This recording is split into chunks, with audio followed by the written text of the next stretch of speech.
করিয়া আহ্বান। বাইতুল্লাহ এক, মদিনা শরীফ এক, উহুদ পাহাড় এক, বদরের মাঠে।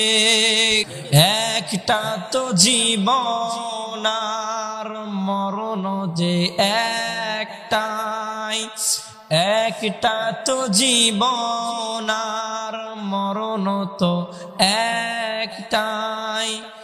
একই সাথে মিলে মিশে একটাই প্রাণ, আমাদের প্রভু এক, এক নবীর উম্মত, জীবন বিধান এক।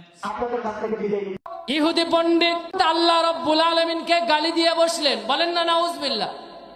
সিদ্দিক আকবর হযরত আবু বকর রাদিয়াল্লাহু তাআলা আনহু নরম স্বভাবের মানুষ ছিলেন, নরম তবিয়তের মানুষ ছিলেন। আবু বকরের রাগটা এমনই হয়ে গেল, সাথে সাথে ইহুদি পণ্ডিতের গালের মধ্যে চর বসায়া দিলেন, বলেন না আল্লাহু আকবার।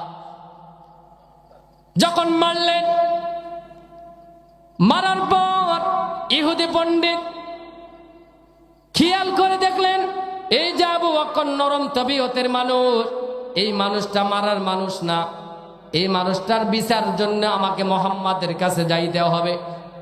নবীজির কাছে যখন গেলেন, যাওয়ার পর ডাক দিয়া বললেন, মুহাম্মদ, তোমার একজন বড় সাহাবী আমার গালের মধ্যে থাপ্পড় লাগায় দিয়েছে, তোমাকে বিচার করতে হবে। তুমি না মুসলমান, তুমি না ইনসাফের বিচার করো। তোমরা না সংসদের মধ্যে কোরআনের আইন পাশ করেছো।